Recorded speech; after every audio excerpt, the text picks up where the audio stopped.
Do you like gambling? If so, you and the rest of Las Vegas would love gacha games. Video games implement a gacha mechanic. But what is gacha, you tell to me? Basically, gacha or gachapon are these little toy machines that'll give you small trinkets. It can be anything, from a little figurine to whatever the hell this is. This random chance vending machine nonsense makes for a not so surprising popular format for mobile games. Hey man, do you want an epic character? Well, if you play our game, you might get one. All you really have to do is make simple gameplay that would complement a gacha mechanic, such as an auto battler or tower defense. Make it so that the gameplay is best played in short bursts. And boom, you have yourself something that's easy to pick up and play. Before I get into the individual gacha games, I'd like to talk about problems that basically all the gacha games have.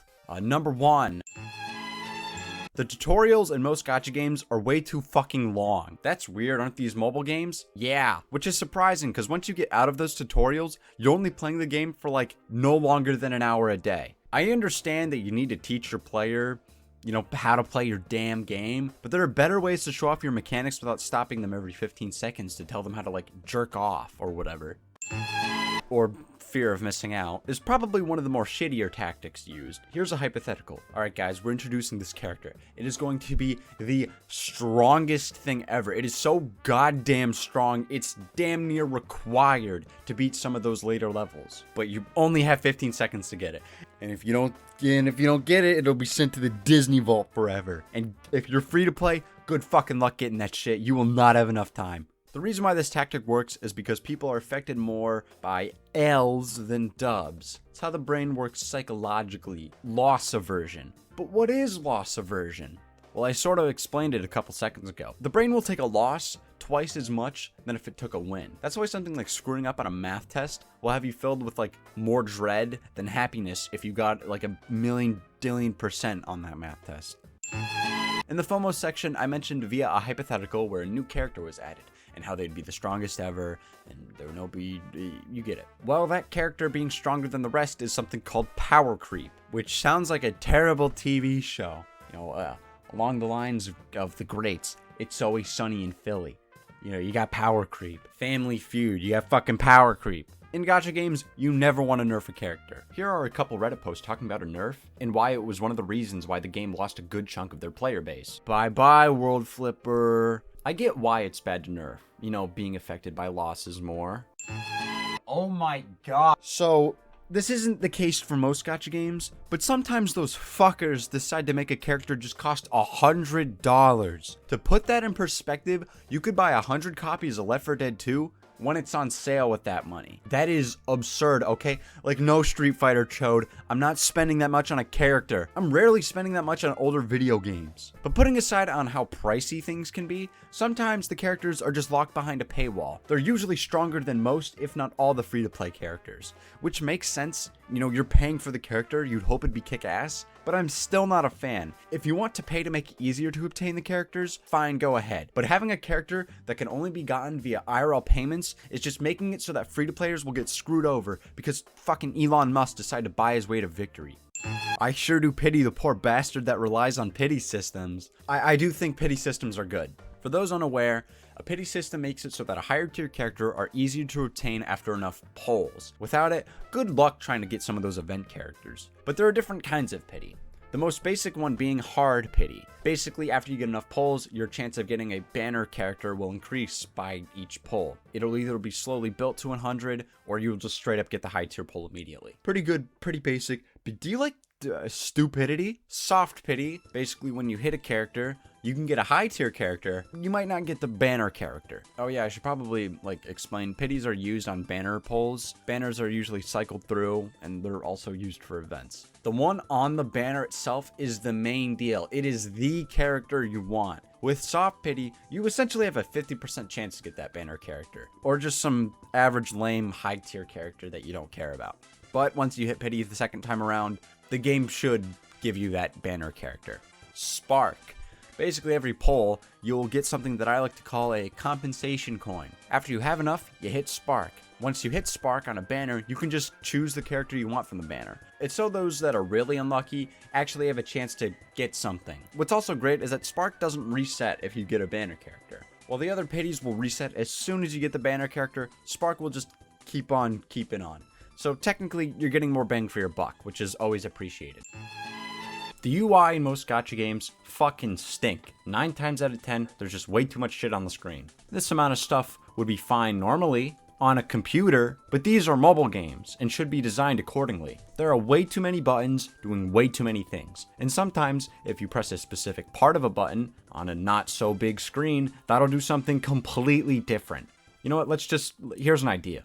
I get that the game needs to show events and have like little cool characters and shit, right? So let's have a box right here. When you first open the game, it'll show the character and then it'll cycle through whatever event is going on. Oh yeah, Duel does that. Why the hell is it so small? We have all this space right here, so let's put the important menu shit right here. Make sure the buttons are reasonable for a mobile phone. Do not put anything on the sides, such as small ass buttons. God, have an other button right here, and make it so that you can swipe to get to that screen. It's not required, but if you want to, go ahead. Also, when you press a button, have it do a little app zoom thing. It'll look great. Even if this shit looks like your average Unity game menu, some tweaking and stylizing could really make it work out. These annoyances are really only present in the menus. The battle UIs are all well designed and not annoying. Also, I'm not sure if this counts as like a UI thing, but fuck it. Whenever I open a gacha game for the first time that day, why the hell do I get bombarded with a bunch of nonsense that I either read the previous day or stuff that I just flat out do not care to read? Here's me opening Street Fighter Duel. And here's me opening up Battle Cats. Fucking hell, this shit's taking too long. Just put this right here. Okay, but it's not when you're just opening the game. Every single damn menu has something going on. Like, can I process something before you shake me awake? I'm not on a shitty website. I'm playing a video game. Holy shit, this is still going on? God damn it. Oh yeah, collabs. Every so often a gacha game will collab with another IP. And just like my opinions with collabs in Fortnite, if it's something that I care about, I will not shut up about it. I love collabs. Not only can it garner hype, but it can also get people to try out your game. When Fortnite had that Futurama collab, I saw a good chunk of tweets saying, okay, fine, I'll play Fortnite. So collabs are 100% a smart thing to do. Even WibbleWobble had an event to collaborate with a YouTuber and a VTuber. God, that's gotta be weird. Imagine playing Plants vs. Zombies and that one epic mealtime guy pops up. But what makes collabs special? Well, for starters, new content is added. Not only will the gacha game add a character, there will be a completely unique campaign based on the event. Usually those campaigns are experimental and a bit difficult, depending on how far you are into the game. In Yokai Watch Wibblewobble, the events will have these mini games implemented. But the second and more prevalent thing is that they only last so long. And while I'd love to be able to get the Philip J. Fry Battle Cat whenever, because of things like licensing issues, and even more licensing issues, it's just not possible, which, god damn it. But before we start, I'm not a gacha game player. The gameplay itself usually isn't compelling enough for me to play longer than like a day. There were only 2 gacha games that I consistently played over an extended period of time, before this video. Yokai Watch Wibblewobble and Street Fighter Duel. And another thing, these aren't full reviews, okay? It's just stuff I'd like to mention on each game. Some will be filled with more information than others. It's just how the cookie crumbles. What's the first one? Oh yeah. Street Fighter Duel. This one actually released about like half a year ago, and because it had the Street Fighter name, of course I played it. But how does one play Street Fighter Duel? Here's what you do. Nothing. Street Fighter Duel is an auto battler, in which you use like 3 characters to fight immediately, and then 1 to be on the sidelines in case of any of the real ones die. You'll also be able to have 2 other characters providing some extra damage and health to specific fighters. Since the game is an auto battler, you have to wait for this meter to fill up before you can actually control something. And when it's full, you can choose a character to use their super. Supers can either be a huge attack or a support move. And what using a super can do is cause this combo chain thing. This is where you'll get the most damage done. Without the combo chain, you are boned. You know what else you're boned without? Speed. Speed is the most important stat in the whole game. Getting the first hit in a battle gives you a huge boost to that super meter. And since having that super meter filled up first means you get to do a shit ton of damage first, you'll probably just win. I think you get the gist of it. I remember being stuck on a level, and then I was like, well, I gotta change something about my team. So while looking through the characters I had, I noticed Cammy was way faster than the rest. So I changed my team a bit, aka I just added Cammy, who by the way was a way lower level than everybody else, and I won first try. You can also have up to 3 X moves. X moves are basically just extra supers that can be used whenever. With all this damage going around, how the hell are we going to know which characters are worth gearing up and which characters should be kicked to the curb? Well, all characters have ranks, But here's what's a little odd about the character ranks. If your character is a C rank, good fucking luck using them after like level 2 because they cannot be upgraded to a higher rank. If they're an S tier rank, the highest they can be upgraded is S+. You can usually get those characters at starting around B rank. This wouldn't be too much of a problem, however each rank has a level cap, and once you reach that level cap, boo-hoo. These characters are fine, but they'll get outclassed pretty quickly. But then there's triple S tier, which means they can be upgraded to Kingdom Come. You'll usually get those characters at A tier. Upgrading requires multiple other characters, usually within the same Pokemon type. Yeah, this game has a rock, paper, scissors type chart where like a character that has an advantage will do 25% more damage. It's basic stuff like fire having an advantage over wind. Wait a second, this chart doesn't make any goddamn sense. Wouldn't it make more sense for lightning to be stronger than wind? And wind to be stronger than fire? Because wind puts out fire? I mean, that happens sometimes. But then there's the faction Infernal and Master. Why the hell is the logo a yin-yang symbol? You know, that makes sense. Why not have a faction logo being just some guy's penis while you're at it? But what if you can't currently upgrade a character and it's stuck at some level? Well, you can use the limit break. What this will do is take your top 4 highest leveled characters and put them on a pedestal. And then you're given a handful of slots to put other characters in. If a character is put onto a slot, they'll automatically level up to whatever the monument level is. Now this would be great as characters like Ryu could finally get past a level higher than 160. But nope, that's not the case at all. A character can only go as high as their highest rank level. You know what? Enough about the mechanics. I'm getting sick of it. What can you do in Duel of Fates? Well, you can read some shady lore. Yeah. Alright, you know what? Let's be positive for a bit. I'm being a bit too negative. I do actually have positives to say about this game. For starters, there's a lot to do. Obviously, you can do stuff like the main battles and campaign, but there are also mini games and events that the devs will cycle through every so often. Sometimes you'll bet on a hypothetical battle, play the classic Street Fighter board game, or do these mini games to test your strength.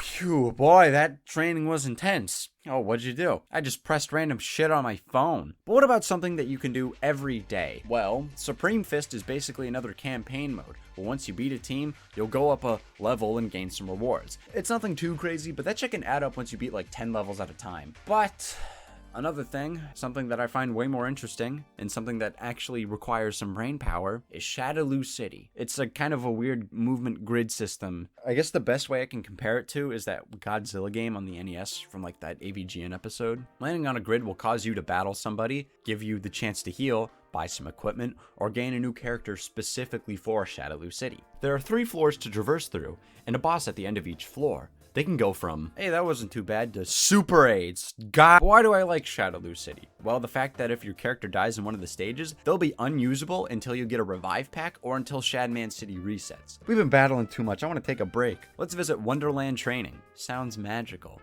Come with me. Fuck. There are these puzzles that you can do to get some freaking sweet rewards. But I'm gonna be honest, I just Google how to beat these. You know, thanks random YouTube guy, big fan. Man, there's so much content. Yeah, I'm surprised Street Fighter Duel is so new. But just because it's a brand spanking new gacha game doesn't mean that there aren't any stupid controversies behind it. This guy, Hazink, he's a real one, okay? He'll play the hell out of the game and then tell you what's going on, alright? Good or bad, he's the Street Fighter news guy to me. Another Street Fighter Dueler YouTube guy that I'll watch on an occasion is Pika Gaming, or Pika GYT. This guy will show teams that they've used for specific stages while also showcasing new characters. But Owen Do, what's the controversy about? False advertising. It's mainly the fact that there's an EX move that has been in the game for months and is something that you need to buy to use. It doesn't work properly. And they can't plead ignorance because they've known about it for a long ass time. Oh yeah, I should probably mention before I move on. Apparently Vigilante is fixed.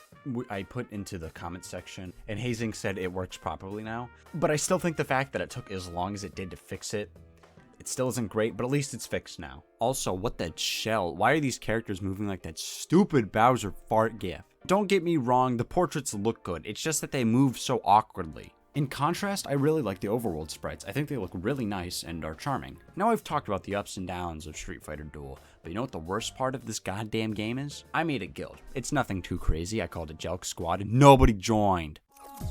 Genshin is probably one of the most popular gacha game, and I can totally see why. It's Breath of the Wild, but more anime. Let me get something straight. I don't think Genshin taking ideas from Breath of the Wild is a bad idea. Bot to W's gameplay loop fits perfectly for a gacha game. The map is huge in Genshin, especially with the main and daily missions. It's very rare to find yourself not having at least one goal to have in mind. But the problem is that you don't have the same amount of freedom when it comes to interacting with the land. You can't place flint and wood on the ground, hit it with your sword, and boom, a little campfire to chill for the night. You're not going to see a big ass enemy, pick another enemy just to throw it at you. Breath of the Wild has silly, stupid, funny moments. Moments where you're testing out things in the game's physics to hilarious results. You don't really get that in Genshin, at least not when I played. But also, there's a completely different vibe to the two games. In Breath of the Wild, it's just you and you alone. Sure, you can talk to the locals in Goron City, but they can't really traverse with you. In Genshin, not only do you have 3 other characters in your party, you have this annoying prick who just has to interject to say a funny haha. Hey, let's call the alcoholic bard fucking tone deaf.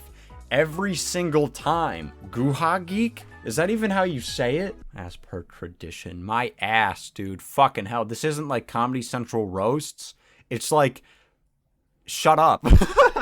Your nicknames aren't that clever. This one just sounds like an AVGN clone. She also talks in the third person. This is awkward. Dialogue sucks. I love Bible. Hey guys, irate dude here. I think it's extremely stupid when a character talks in the third person all the time. Look at this GameFAQs post about it. Even this guy thinks it sucks. Type of toddler speak. No, when I was a toddler, I was saying sentences with words I didn't fully understand and accidentally swearing. I will bet $1 billion that I never said shit like, yo, Pops, Owen's gonna fall off of something and bash Owen's soft spot. Alright, so after doing some research, it's a cultural thing. In Japan, children will refer to themselves in the third person. Sorta. Third person in Japan is a different flavor than what us beer drinking, bar owning, duff man thinking Americans have. When somebody in Japan, usually a child, would refer to themselves, they would say something like "Ore!" and whatever else this TV tropes page list. But my question is, why they keep this in the English translation? I guess it's just a translation expression thing. In the Japanese dub, Paimon won't even refer to herself like Paimon watched the new epic meal video. It's such an odd part of the translation. Everything else seems fine. All the characters speak like they have coherent thoughts. I don't know, maybe I just hate Paimon. I'm not a fan of quippy shit that's said childlike. It's like the Olsen twins in Family Full House. It just seems very forced. Oh, and I do apologize about how much I'm comparing Genshin with Breath of the Wild. It is inevitable, but this isn't "Did Genshin copy bot to W" video like 1738. From now on, no more Zelda comparisons. Okay, I really like the cities. Every single town and city seems like they're actually lived in with a reasonable amount of buildings and average citizens. There are even shops and restaurants, hell, even bars. Look at this shit, it looks beautiful. Same with a lot of the animations. Some poor bastard probably worked overtime for these to look as good as they do. And I know I was talking about the vibe and shit a bit ago, but dicking around in multiplayer is very fun. It's probably the most unique thing about Genshin. I mean, to be fair, every game is better with your pals, but you know, how can I not get some stupid footage of us dicking around? It's also fun to just talk about random nonsense with people around the world. But multiplayer has some quirks that are silly goofy. First off, you need an adventure level of 16 to actually be able to play multiplayer. And that's fine and dandy. It only takes a couple hours to get to that level. And it makes sense that they give you a hot minute until you can play with others so you can understand the basic mechanics. But if your adventure level is too low, then you cannot join your friends depending on their world rank, which also depends on their adventure level. What increasing your world rank will do is make the enemies stronger and increase the level cap. It's basically a way to make sure that a level 1 world rank person guy won't interact and get their dick kicked in because they're in a level like 1738 ranked world. While it's cool that Genshin thought about the wee little babies who can't even kill a slime, Genshin already has it so that the further away you are from Mondstadt, the more difficult the enemies are. So I feel like it would make more sense for them to stick to this JRPG-esque avatar strength way of difficulty, and remove the world rank being higher equals stronger enemies way of difficulty. They can keep the fact that you have to do story quests to open areas up, but I feel like it should have nothing to do with the player adventure level world rank thing. So somebody who's just really good at the game could go further than they feasibly should. Instead of having hours of grinding world ranks, just get good at dodging. So I understand why they made it not possible for the lower ranked goons to join their higher ranked pals. The higher ranked guys can still join their lower ranked friends, so not all is lost. But putting aside ranking oddities, multiplayer still has a good chunk of odd restrictions. A, once you're in a multiplayer game, you cannot speak to damn near any NPC. Not the guildmaster for your rewards, not Joe Schmo, nothing. And B, the contents of missions go straight to the host player. C, okay, so with every game with a big ass world, they'll have waypoints, makes sense. But what really grinds my gears is that Genshin will not allow you to fill in more of the map during multiplayer. Another restriction is that the more people added during multiplayer, the less characters each player can use. I do think this makes sense though. Now it's odd that they'll restrict those, but what's even weirder is that they don't restrict these things. Letter 1, there are time trials about, and other people can interact with the checkpoints and beat the time trial before you make a single step. Number 2, bosses can be killed with the help of multiplayer. I don't really want any of these things to be locked away during multiplayer. However, when they block you from doing something like talking to an NPC, why don't they do the same for something that can be cheesed with 2 players, like time trials? Alright, with multiplayer comes multiplayer chat. Now I get this game was made by a Chinese company, and they don't have the same things like freedom of speech like us Americans, but the chat censor is moronic. So when you go to activate multiplayer, you can allow for randos to join you. Me and my good chum Thorn, we're dicking around saying dumb nonsense in chat with this person, and I'll just let the clip speak for itself. Simmons. The classic television show from the 1989s. What the fuck? I can't say 1989s? No, that was a tragic year. That's the year of Tiananmen Square. 1989? No, most definitely not, but still. Why do they give a damn? Why do they give a darn? Hold on, try 1988. 1980. 1989 is just a cursed year, apparently. 1989. Why does that year not Why did they exist? censor 1989? Wait, Taiwan and Hong Kong are also censored. But why is 1989 censored? Okay, we gotta look it up. When did Tiananmen Square happen? Yeah, what the fuck? When did Tiananmen Square happen? 1981. No way, dude! That is so funny. What the fuck? The square. The square censored the year. The square. This person has no idea what the fuck we're talking about. They censored Tiananmen Square. Fucking year for Tiananmen Square, dude. That is hilarious. That's awesome. Holy shit. That's going in the video. Genshin overall is a fun time, but it's not something I can see myself coming back to. It is better than Street Fighter Duel, I will say. A friend of mine was in the Blue Archive Discord server as it just opened up, and apparently it was filled with a lot of illegal content, which is just such a great first impression. In Blue Archive, you are a teacher, and you'll lead your students to victory against some disaster. Now, as a teacher, or sensei, they are seen in high regard. And who is the most respected person on the internet right now? That's right, Leafy. I'm literally so surprised I was able to get that as a name. In terms of battling, it's definitely an auto battler. However, I do like the presentation of it. The battles happen on this like 3D plane where your students will like shoot enemies, and these 3D models look really good. The quality is insane. The fact that this is on the phone is probably killing my battery as we speak. Thank God I'm using an iPhone. Each level will have enemies sprinkled across the map. Once an enemy is killed, your students will proceed in the level. It's sort of like how Battletoads works, except without the bullshit. Each character will have a specific class, like tanks, supports, healers, dealers. Blue Archive, what are you trying to say? The student's class will dictate how they will act around the map. Some classes will gravitate towards covers, and some will just fuck about in the middle of the road. While your students do their basic attacks on their own, using a skill has to be done by you. Each character's skill will cost a specific amount of bars, and you can only have 10 bars until it's filled. And once a skill is used, a unique animation is played, from hacking the mainframe with an iPhone to being embarrassed and pulling out a holy grenade. The animations for each character seem to fit the personalities of them very well. But what's probably the most interesting part of Blue Archive is that they really tap into that waifu shit. What do I mean? Not only do they have a feature where characters can pronounce your name, but there are complete relationship stories tied to the characters and the wacky antics they'll get into with like the Leafster over here. Your first relationship story is about one of your students, Yuka, managing your fucking taxes. Leafy, I'm sorry, man. You might have to get back into commentary if you're spending about $140 on a gacha game. Leafy, stop. But some of these are just weird.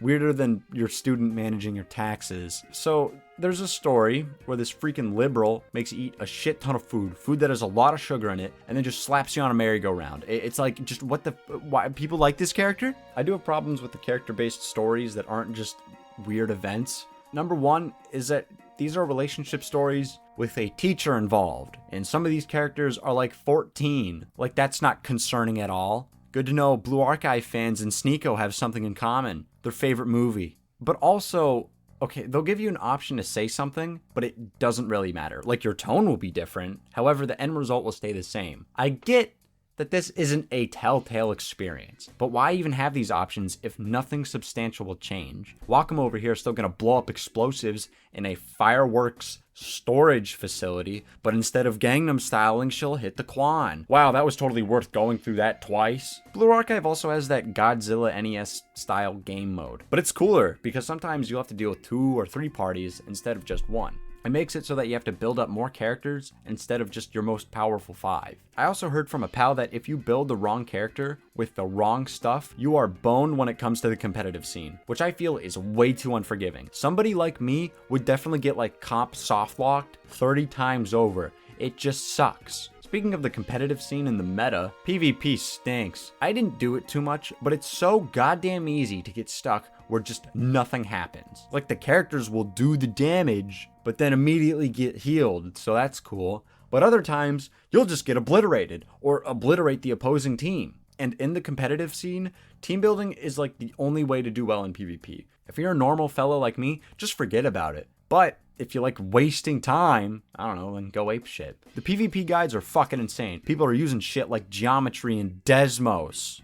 But if you're no liberal Larry, PvP is mainly just building teams that play with the meta and teams that go against the meta. But it isn't the main course of Blue Archive. The real meat is raids. They're fine. These are event-based. So the bosses will cycle through and you'll have to use different strats and shit. And the bosses will have this Kingdom Hearts style health bar, like, oh my god. The difficulties determine how big and painful that bar will be, and also how big the boss's stats are overall. On the higher difficulties like Insane and Torment, the bosses will get like extra skills and passive effects that you don't see on the lower difficulties. This is also indicated by the boss's distinct color change. This is where you'll want to bring your A game, because if a character dies or you just get timed out by the timer, you can't use them until either you just epic fail or deplete the boss's health bar. Blue Archive is fine, definitely silly at times, but I didn't enjoy it as much as like Street Fighter Duel.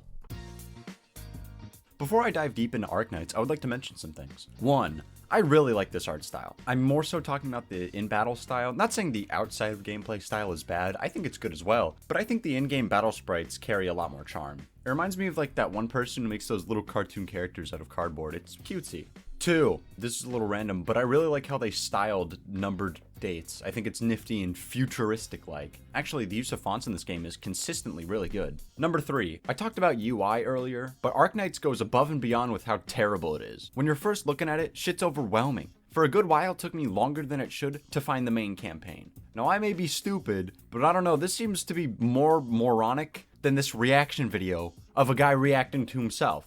Consider them as Mantorial looks so fucking sexy though. I just want to lick her pussy and just fuck it. Whatever. It tries to fix this with the home button, but instead of taking you home, another thing slides down to fill up more space. It's like one more press away from the home button, but it feels like a jab in the liver. Because I press this button expecting to be sent home, but instead I get jump scared by more shit. Actually, this entire screen just ink pink fucking stinks. First off, these icons should be on the same Y level coordinates. Them being scattered up, down, every fucking where doesn't help at all.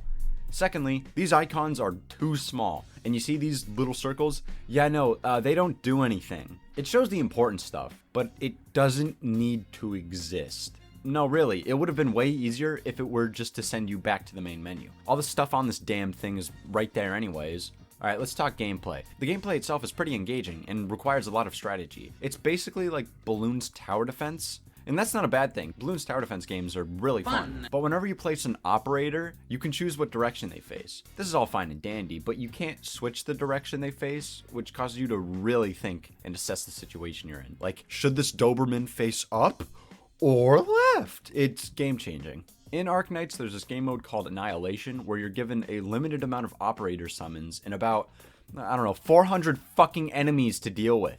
It's like an endurance round if you get shot in the leg before the challenge. Doesn't mean it isn't fun. I think it's a cool game mode. It's just really difficult. Another game mode is Contingency Contract, in which you select specific restrictions or contracts to make the stage more ball-kicking hard. These contracts can go from making the enemy stronger to making your operators suck balls to doing all of this. The more restrictions you give yourself, the more rewards you'll get. But once the contract difficulty thingo reaches 18, the only reward you'll be getting, if you go higher than that, are bragging rights. Mizuki and the Philosopher's Menace. This is the roguelike game mode. Before the round even starts, you're able to pick a difficulty. Anything after difficulty 7 doesn't fucking matter. The rewards don't change after 7, so it's just another bragging right thing if you do better. Another before round thing is you get to pick from a series of buffs. Shit like extra hit points or being able to have more operators on the board. You'll also be able to get different buffs and shit after each battle. But you can't just choose operators that you have to pick from a series of operators that the game will give you. One of the first buff upgrade shit is that you get to pick what flavors your first 3 operators will be. And while picking the operators, you'll also have a hope meter. Picking an operator will subtract from this hope meter. The more stars, or better, the character is, the more hope it'll take away. I think this is perfect for Mizuki. It makes you think about the operators you're selecting. You could get one really fucking awesome character, or you could get 3 good characters, or 5 shitty characters.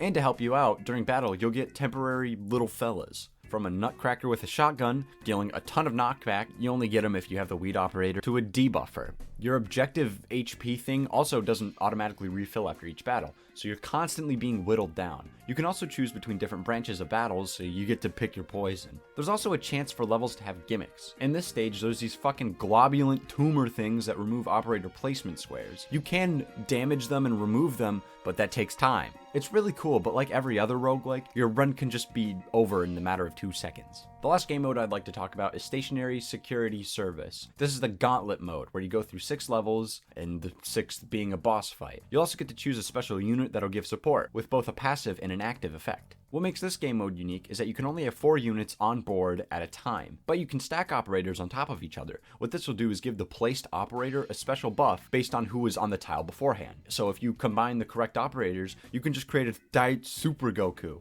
I think this one's the coolest because it rewards you with experimenting, and I'm a big fan of that shit. I still suck at this game though. With this simple gameplay, Arknights does a lot to make each game mode special. Shit doesn't feel nauseating and repetitive. Don't like a game mode? Just play another. There's probably at least one game mode that you'll get a kick out of. Just like every other gacha game, Arknights has a story, and it's fine. It didn't really capture my attention. My main problem is the visuals, not the art style, the lack of movement or any emotion. Blue Archive had something with little emotion changes, but this has damn near nothing. The main story is just a flat visual novel. But here's the thing though, right? At least in most visual novels, the characters will make a silly face every so often. And I'm not an animator, so take what I'm saying with a mound of salt. It doesn't have to be much. I'm not asking for Disney animations. I feel that the extremes would work better. Examples for what the hell I'm talking about is Egoraptor's Sequelitis and Ace Attorney. I understand that these 2 examples are from comedic pieces of media, but that doesn't mean it couldn't work in a more serious manner. Arknights also has this weird fucking Fallout Shelter minigame where you can get extra materials. I'd say Arknights is better than Duel. I really like the battling system, but Jesus Christ, can this game kick you in the nuts. What the fuck? Arknights takes place in Rhode Island? Like Family Guy Rhode Island? What's funny about Nike is that if I remember correctly, a friend of mine was telling me that ads of this game basically made fun of the player base that would play this game, and they got mad at the company. Anyways, Nike is also available on Windows, so I'm gonna do this shit on the computer. And when we boot up the game, I don't know what it is with, like, some games being put in, like, a post-apocalyptic world, but they're always using the same opening of, like, your character's dying, or you're waking up and you're like, oh, where am I? Anyways, we have this lady telling us that we're in danger and need to fight right now. This is Marion. She was sent down on a search and rescue mission for some squads that went missing. I don't know, maybe put some posters around the city. Since we're being attacked, Marion says, screw it, you're my commander now. And then we go into battle. But as we enter, there's an immediate observation. This game has a lot of fan service.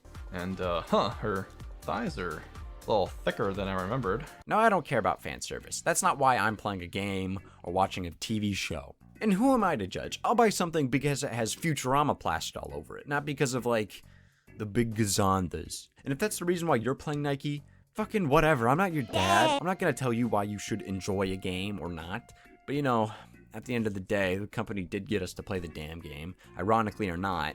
Anyways, we're now showing the battling tutorial. And this game's battle mechanics aren't bad. I like it a bit. It's not my favorite. Wibble Wobble still holds that crown, but there's a reason why shooters are so popular. It's just fun to see shit explode. But straight up, this game was built for phones. You know, I'm playing this on the computer, right? And I think this would have worked wonders if, you know, the controls for shooting were just how, like, normal shooters have their computer controls. You know, like right click for aiming, left click for shooting, moving the mouse around to aim. No, it's a little different than that. You have to, like, have your mouse down here, and then you have to drag it up, and then it'll automatically attack for you. It's not that bad, but it would have felt a lot better than the current janky controls. It's not like they change anything, though. This is a mobile game through and through. Guess I'll talk about the story. In the world of Nike, everything's in ruin. Some epidemic where Thanos Gangnam Style or something, I don't know. These weird mechanical things called raptures bomb the world, and the humans, aka the real ones, went to chill underground so, you know, we don't get blasted. And to combat these robo-bastards, these big industry conglomerates worked on something to convert women and children into powerful soldiers called Nikes. Number one, why only women? You'd get a lot more power if you allow anybody, like, over the age of 18 to become a Nike. I don't know, do a draft or something. Number two, children should not be used as cannon fodder. I get the world is in a sticky situation right now, but can the people being enlisted to become Terminator fighters at least go through a basic education or time to develop as people? Back to the story, the Nike currently with us is Marion. She's the one who revived us. We hear some gunshots, so we investigate. Apparently 2 other Nike were on the same mission as us, but their squad and commander fucking died. And since we share the same objective, they need to protect me now. Yeah, I don't believe in them. Their names are Roppy and Anus, which, those names are unfortunate. Our home dog Marion isn't feeling too well, but passes it off as a small malfunction. However, Rappy and Anus are like, dude, it's still a malfunction. We gotta conduct some repairs on you, you liberal. But nothing is wrong. Weird. Maybe it's like those situations where you're eating too fast and your stomach is all screwy, so you gotta wait like 15 seconds for it to chill the hell out. Or you could just take 30 antacids, I don't know.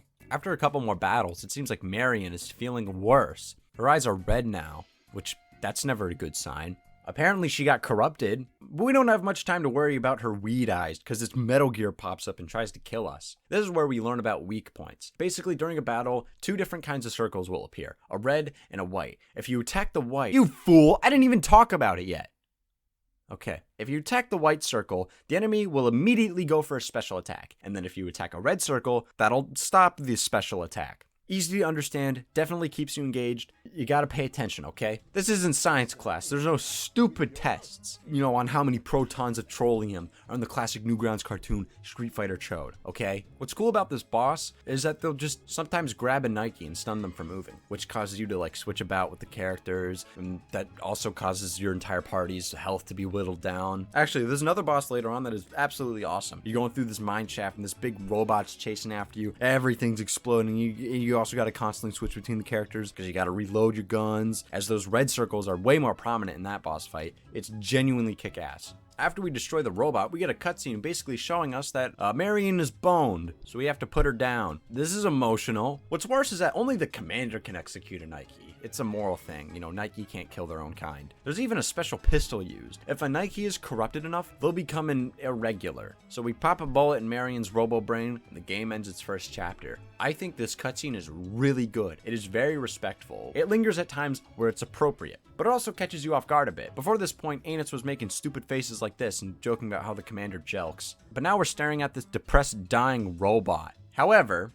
this scene would work a lot more if the commander had a face and a voice. I'm somebody who likes to self-insert. Red journeying through Kanto? No. That's Owen journeying through Kanto. Cloud? No thanks, that's Brapulus III. That being said, if the commander had an audible voice and said something during this old Yeller homage, I feel it would hit a lot harder. You'd be able to hear his hesitation and maybe him tearing up over the fact that he has to execute somebody. But it's not that big of a deal, as this is still a good moment regardless. Well, I guess we gotta go back to the Ark. Rappy contacts the main control so we can enter the Ark. That's the place where all the main stuff goes down. While going up to the guy that admins the Ark, Rappy questions when Marianne possibly first got corrupted. There was a chance it happened while she was saving the commander. She was also somebody who sabotaged her own mission. That mission being the search and rescue one. So she probably got infected before rescuing us. We cut to the head of the Ark or whatever, Anderson. He's surprised that we were able to destroy that big machine, and he wants to meet us. Well, hell yeah, I'm about to get a promotion. I'm a promotion commander. Back to us, Anderson's like, this freaking liberal is just gonna give us the same spiel about, hey, you did a pretty good job, man. And then Anderson will just give us a pat on the back with like a chocolate bar. While meeting Anderson, the bastard says, do a test. Dog, we just went through hell? You didn't even give us a half-assed thanks. But before we go off, he says that we can ask him a question. Anderson, were you the fucker that named these two? Anyways, it's time to test our abilities or something. That was easy, but stupid Anderson won't give us a break. And now we're on a new mission. The most difficult mission they have, apparently, which is investigating a power station. What's odd is that commanders and Nike should not be in the same squad for missions in a row. This was implemented a long time ago, so infighting doesn't happen. So it basically seems that Anderson just wants us to kill each other. Shifty says something. Oh, right. Oh, yeah, she's the navigator person. She wasn't really relevant up until this point. She's like, they'd just kill you if they wanted you dead. While that makes sense, I trust Shifty the least. She's a navigator. She doesn't have a chance to get shot in the head. It's not like we can just attack Anderson right now, so we'll just comply. Before we go to the surface, we meet Neon. She was sent here to help us. A last-minute add-on seems weird, but...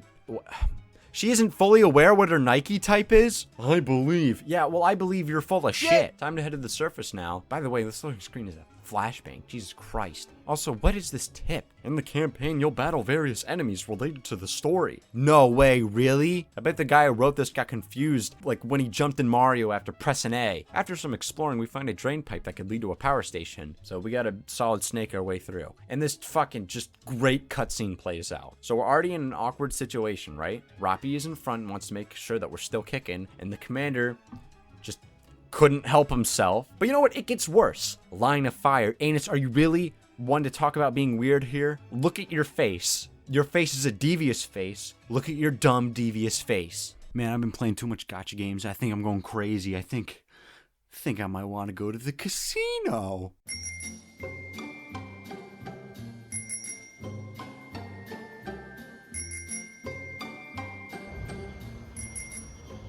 What the shit are we gonna do right now? I don't know. First gacha games, now gambling. I have no fucking clue.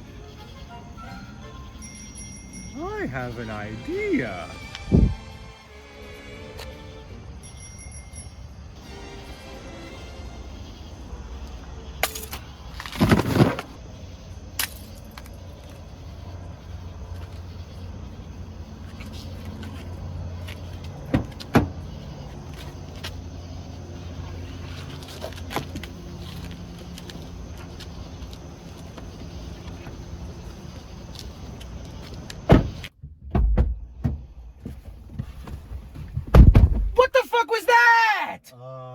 It worked, didn't it?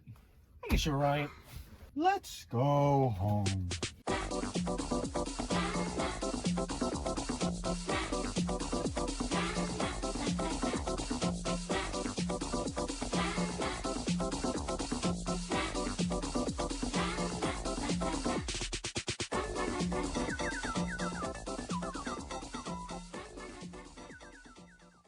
Hey, Howard, why did you and Bernadette break up anyway? Well, she walked in on me doing curls in the squat rack.